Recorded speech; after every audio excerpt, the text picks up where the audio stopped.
Hello, I'm Thomas Reiner, the Lean Farmer, and welcome to another short video on farming outside the box. This week I'm on business travel again in Texas, but I wanted to share with you a short video that we put together right before I left on an improvement that we made. And we made it probably a week or two ago, but it took a little while to kind of run through and experiment to make sure it would work. And we're pretty happy with how it's working, so I want to share that with you now. And I hope you enjoy another video on single piece flow or one piece flow. Alright, so here we go. I got a bag of feed. Go through a bag of feed each time I feed them. And now I've got waste in the bag I've got to deal with. Alright, so this is what we used to do. And this is of course horrible.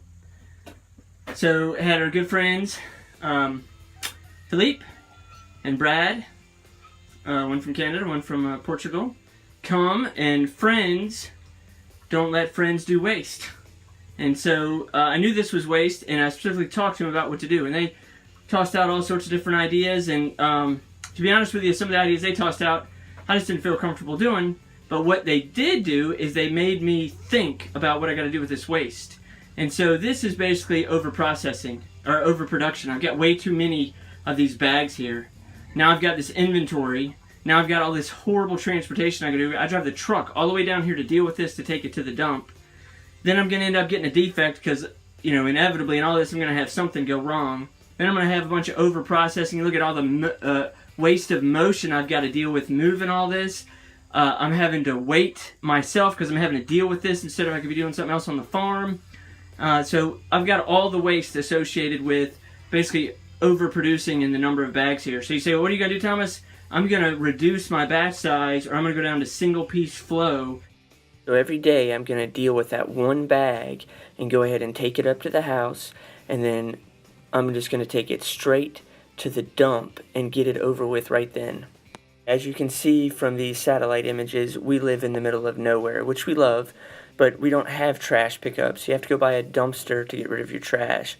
And that may be a little foreign to some people, but that's how it works when you live in a rural area. So each morning, right after I finish feeding the pigs, I go to work. I drive right by the dumpster, which is an eyesore for the county and a great example of why batching is bad.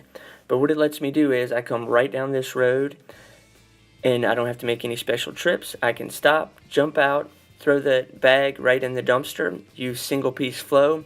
Only takes me 20 to 30 seconds, and I am completely done and on my way, and I don't have to deal with such a large batch. There you have it, another great example of how single piece flow or one piece flow can make your life so much easier. Some people would argue and say it's better to use the batch. Nope, it's so much easier to jump in there each morning and throw it away and be done with it. So look for batches in your life and see how you can make things easier in your life using one piece flow.